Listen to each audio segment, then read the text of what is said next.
Okija aka Pontius Pilate ka nna akwa ihe. Bomo wetara update ije kpụrụ Ekehit. Maka ọ na-abọda m hinne, ọ na-abọda m n'obi. Ọ na-abọda m. Ihe adịghị aga ka o si kwesị ịga m. Ọ na-abọda m, ọ na-afụ m ụfụ n'obi. Ka m kwupụrụ enu kwupụrụ ana. Okwu atagbuo m. Asị afọpuo m ome n'afọ. Ka m kwupụ. Update Ekehit bụ m wetara ya. Ọ mụ bụ onye jụrụ ogo dịka na-ebu ezo. Efukwu update nke Ekehit gbara. Achawo na yaragide ikpe na-enwe ọkụ. Na-enye gị ọgwụ achawo. Yaragide ikpe na-enwe ọkụ. Njafugokwa update nke a. Isi mkpa m mmanụ nwanne gị na ị na Facebook na ị na-afụ. Mụ weta na update. Ewenje na page Ekehit. Wee gbata update Ekehit gba. Wee gbanyere. Sị gị na nke oso. Na ihe unu na-ekwu na ọ dị against. Ihe a local government in Okija. Isi m yes. No evidence aka ya na-achọ. Na me invite. Imezie ya invite. Mụ amazi ụbọchị mere invite. Mụ amazi ya. Onwezi ihe ọzọ ajụzi ya nge. Ihe meziri bụ ụbọchị emeziri arrest ka ị gbara m the video na boss m. And the video. Say go well done job. Hey, my people. In I watch this video, they share the video. Now the person with the information, Ekehit. His Royal Highness Nnemeka Eze Abunwa Igwe Ogbatulenyi Eze Okija. Owese muwelozie to saya n'ikuku. Based on na ife ekwuru wee sị onye na-eme nke adịghị mma si kwue ka aga donye aka na ntị. The same person na-apụ na wee kwuo sị ndị Anambra steeti stroke nwanne nwoke bụ Emeakayi farapụ Ekehit because na ọ bụzighị ife ekwuru ka a na-emezi. Kedu ife ndị okwuru ebe a o wee kwuo wee sị na ọ bụsọ Ekehit na nwere ndị ọzọ emekwa ife ọjọọ n'obodo na-akpọrị the same Emeakayi. Mana kita na ndị nke afọ abatago ọfọzie Ekehit. So na ya na-afụ aka nwunye Ekehit na-ebe o wee na-ewute n'obi. Na wee sizie si hapụrụ Ekehit ka ọ batazie. Gezie the video, share the video ka ịfụ na gọọmenti abụrụ nwanne mmadụ. Ọ bụghị ịkụ enwe mmiri bụ isi na ọzọ natazi iko. That's why o ji wee dị mma. Let them do their own work because gịnị na isifa ha nwudo onye tomorrow they will use it against you. Genya. Okija apụtakwuna nụ m ọzọ. Donu. Unu mana ama atụ asị. Asị bụ ihe mma amụtaghị n'ụwa m. Ana mma amụtazini ya nke ikpeazụ a. Ka ihe nji wepụta ọzọ kwuo na ama atụ asị na ana m ekwu ya ka o siri dị n'ịrụ ụwa nke nnọ ya. Amazi maka ụwa ọzọ mma abịa. Nna anyị dịka a na-agburu ezu. Ihe nji ya ọgha ayụ ya nke hapụrụ ya Ekehit. Bụ na ọmụ kwesịrị ịya ọgha ayụ ya Ekehit. Ịṅa ntị. Kedu reason? Ị nọrọ na social media. Facebook. Ị na-eme operate ebe a. Facebook go ka dị dormant. Till now. Mgbe e mere announcement ihe a local government, my announcement na Okija. If you see something, say something. Ọ nwekwa mgbe unu kwere mkpa hụ ya na-enye 5 million during that time. Onye nyere na update. Okija na na-aṅa ntị. Ihe a local government na na-aṅa ntị. Na m ekwu ya ka o siri dị. Ana ama akụ ya mmiri. Ọkụkọ tuho ọnụ ngore ya. Onye kwuru eziokwu n'ụwa ya nwa anwụ dịka nsị gwụ n'ụbọ ndị Okija. Ịtụ asị ka ya nwa anwụ. Ụmụnne m ndị Okija na ndị ihe local government unu na-eche gịnị ikwuzi n'eziokwu ahụ ma si gbuzie ụnọ ma ụnọ nwa ji eketa oke n'obi Chukwu ebe ndụ dị. One thing must kill a man. Eziokwu bụ ego n'udo dị. Afụkwa n'eziokwu si na asịsị asịfụ asịsị na eziokwu ata afụfụ ya nwoke nchensị mmadụ na ọdịmma na akwụmambe. Then ichigata mazụ n'okwu m akọnuche a na-efu n'ego. Nna anyị ukwu dịka a na-agburu izu. Ọmụ igwe agbatụrụ onye a na-ekwu okwu a wetara update onye nke ejidere na pipeline ji egbe ụmụazị court kọmanda gị jidere weta update nke eji bụrụ ndị nke ebujo n'ụmụ ohi gobe na aja ha ga na asa moto na car wash mama ntụa intel isi ndị dị otu a ma kwụrụ ụgwọ intel gọọmenti ụna anya ama ego ya ụna anya ba m 1 naira ihe niile ahụ na-eme na ọka ba ihe ha rekwu gọọmenti dị mma ka na ọkịja jụọ oyi and ma na ana m atụfu ego you knows that now emechara release ise ndị dị otu a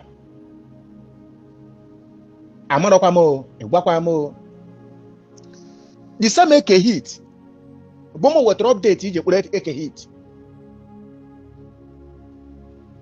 ọkịda aka Pontius Pilate ka m na-akwa ihe a maka ọ na-abọda m ihe nne ọ na-abọda m n'obi ọ na-abọda m ihe adịghị aga ka o si kwesị ịga m ọ na-abọda m ọ na-afụ m ụfụ n'obi ka m kwupụrụ enu kwupụrụ ana okwu atagbuo m asị afọpuo m ome n'afọ ka m kwupụ update Ekehit bụ m wetara ya ọ mụ bụ onye jụrụ ogo dịkara bụrụ ezu ịfụkwana update nke Ekehit gbara achawo na yaragide ikpu a na-enweghị ọkụ na-enye gị ọgwụ achawo yaragide ikpu a na-enweghị ọkụ nke afụgokwa update nke a esi mkpamụ mmanụ nwanne gị na ị nọ na Facebook na ị na-afụ m weta na update ewe nje na peji Ekehit wee gbata update Ekehit gba wee gbanyere gị sị gị na nke oso na ihe unu na-ekwu na ọ dị against ihe arụkọ gọọmenti na Ọkịja isi m yes n'ụdị evidence aka ya na-achọ n'ihe eme invite imezie ya invite mụ amazi ụbọchị mere invite mụ amasị ya onwezi ihe ọzọ ajụzi ya ngị ihe meziri bụ ụbọchị emeziri arrest ka ị gbara m the video na inbox m enene m the video say go well done job ọ mụ wetara update ya mụ wetasịkwa update ndị niile ya ndị nke hapụsịrị hapụ ndị ọkọta mụ wetara update ya many ọrụ ya na-arụsị ọ mụ na-eweta update ya yes or no with your commander nkoro abụọ with your commander mgbe ya wetu ọ bụ nke ma amount intel kwụ ụgwọ intel weta ego nne intel mma amount na-eri nne na-aṅụ nkwụ na bịa para ọ bụrụ ya track by intel a na-atrak ya na-aṅụ nkwụ na-eri nne by bịa para na watch movement any fucking step akụọ n'igwe ego na igwe ọbụrụ ego nyere m ndị niile ahụ mantụ interest na enyi ọnụ soro na akwụ 5 million nwa nke ọnụ si ọnụ nye m 5 million nwa nke ọnụ si nye m 1 naira na ọkwasị m na enyi ji ama ego ụnọ na ọka ba anyị dị mma ka m na-eme asị igwe ọgbatụrụ enyi asị eze Ọkịja adọ ndị ego ọnụ achụkwa gozigbo m na aba m ogbe ana m eriju afọ na-adị m oke na ebe ụmụ ọgbọ m nọ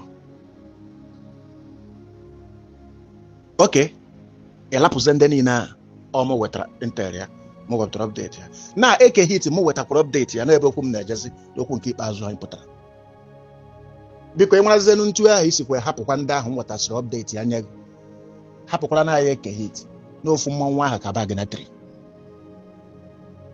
crime Ekehit adịghị iche na crime ndị nke a ịhapụsị Ekehit afọ anyị egbe n'aka o Ekehit enwe egbe o mana ọ nwụrụ na onye afọrọ egbe n'aka nọ akpụtara na Ọka ọkwa ahapụrụ ya ma ha mazi ya m nke Ekehit ọ dịzi iche ọ basị ka akpọrọ ya kpam wetara update ya jọgụ na nke oso na ihe ndị ụnụ na-achọ ichi yes iwe je kpọrọ ya ngwa nọ n'ọnọzie nanụ do hapụziere m ya ọ mụ wetara update mụ ya sịkwa gị dozie na ọ mụ wetara update ma e weta nwa m hapụziere anyị Ekehit na ọnọgwene na ndị nke m wetara update mbụrụ ụzọ Ekehit bụ ụzọ na ịhapụchagbuna ya hapụzie na ya nọ na m ewetaghị update ahụ na ya afọ ya efugode ya afọ na ya confirm ya n'ọnụ osi m n'aka bịasị ka isi confirm ya izere maka ana m agba fake ya na agba original domezeri ebere hapụzie Ekehit nwanne m gbaghara m na ọmụ bụrụ update gị ọmụ wetara update gị nye dịka na-agbara isu now o rere ize na ndị niile m wetara update ọsọ gị ụfụrụ ebe ahụ ọ dị ya mma Chukwu ya ajụ m nwaanyị ya ka m ji sị ka m kwupụrụ enu kwupụrụ ana ka Chukwu gara akpọọ m ọkụ do hapụrụ anyị Ekehit nna ya ukwu dịka na-agbara isu biko ama atụ asị ama ezobe arụ ọkwa m kwuru na ọmụ wetara update ọba mmadụ niile ya ekwu ya n'ụwa ọba mmadụ niile ya ekwu ya na Ọkịja ihe ha mere mụ na-ekwu nke ahụ m mere nke m emeghe ada m ekwu ya kpatara sịgị na a bụ a m bụ m sịgị na b m bụ b m b m bụ b m jee nga ọbụla ị chọrọ gbagacha ya ọ bụrụ eziokwu ọbaha ụdara bụ mmụ kpọrọ ọmụ ugboro update amị ji bata ọbaha ụdara wee bute ndị ọnọ gọọmenti n'ebe ahụ eji agba m wọọ ndị si na ya agbabe m ọkụ ndị si na ya eme nka ndị si na ya eme nka ịdị ya wee ịpụtakwara na Ọkịja charenji ndị dị otu a si ọ bụ m agbaghị update onye ya ekwe onye okwukwe kwuzie ya agbabe ya wọọ ọmụ ugboro update ahụ eji gbarie ọbaha ụdara maka arụ na-eme ebe ahụ so ihe mbụ bụ update master ya na-eweta bụ authentic and legit update so na nke Ekehit anyị adịsị n'iche nna ya obodo onunu esekpụ ma na chinasị aka enu mezie maka na ọmụ nyere gị update aha na efu anya mezie ebere onye wetara update si gị mezie ebere gbagharazie na onye dị otu a Ọkịja nke aka nsị ka ngwa ụnụ ka ụnụ mụnakpa nke a taa na egwu ọgbatịrị enyi mere nke dị nka ka Ọkịja wee dị mma mana amazi m na ya nọrụ nke ọ nọrọ ya ahapụzie ndị ọzọ ọ dị ntụ a o bitere na ekwu ọ dị ntụ a ibitere ego mmụnwa wetara the update ndị nke hapụrụ ha ba sent ọ dị sen counterpart ka ha bụ ma ọ bụrụ nna ekwu igwe suru oyibo bụ eze Enugu steeti Chukwu gozie ọnụ na-ekwu eziokwu n'ụwa na-akwuru n'eziokwu na nke onye eziokwu ruru na onye asị ya na-eri ya onye asị were ego ruo nga ahụ o mechọọ ya ada maka asị ya na-adịgide ma eziokwu na-adịgide enwugodi n'elu eziokwu o nwere ebe ndị ọzọ dị n'enugwe ijeketa okele obi Chukwu ọ ya na-ata m obi ịdị na-ekwu eziokwu a na-ekwu maka o nwere nke mkpụrụ obi anyị na-eje Chukwu gozie ọnụ onye o wutekwara ya ewute na ya mmenụ maka m afụkwa eziokwu akọba m ọnụ akpọba m iyi agbaba m okwu ọjọọ ghara ikwu nke ahụ bụ eziokwu ka o siri mee mba kama na m kwuru eziokwu ma ọ kparịbazie m ma ọ tụzie m okwute ma ọ krusifai ya m ka ọ m nnukwu ntụ igwe na-enu obe ntụ esi kpọ nna anyị nwa bụrụ oge akpọgbuo ya n'obe abanụ m onye izizi ka m kwurebe ntụ a n'eze Ọkịja akụ ndọrọ ya nna anyị ukwu nke nwe nke adịka na bụrụ ezo ntụkwasị tinye ebewu na ọ bụ na ihe niile m kwuru na ọba ka o si eme biko hapụrụ anyị Ekehit onye ka ị ya akpọ ya anyị Barnabas jụọ anyị ụdị ajụjụ a taa ka anyị saa ya onye ka ị ya akpọ ya anyị Barnabas onye bụ Barnabas Ekehit. God bless you. Unu mana ife kpatara onye a ji wee kwuo ife abụ na nwunye Ekehit pụtara wee mee vidio wee sị na ndị udo na-achị ka na-abịa befa wee na-eme nyocha na nzacha na ya amaghị ifu ndị udo na-achị ka na-abịa na be Ekehit wee bịa na-achọ na ifefe afụghọ sinsi 1 year na ọkịta akafa ya afụ nya bụ ife na ifefe na-eme ya na ọ dịghọ mma na onye isi ndị udo na-achị. Unu mana nya bụ nwoke eme akaghị na onye Ọkịja ka ọ bụ na ọnya bụ nwoke bụ ife kpuje Ekehit na Ekehit ahụ egbu mmadụ na Ekehit ahụ ala nwunye mmadụ si nya bụ nwoke bụ onye isi ndị udo na-achị wee gburu Ekehit.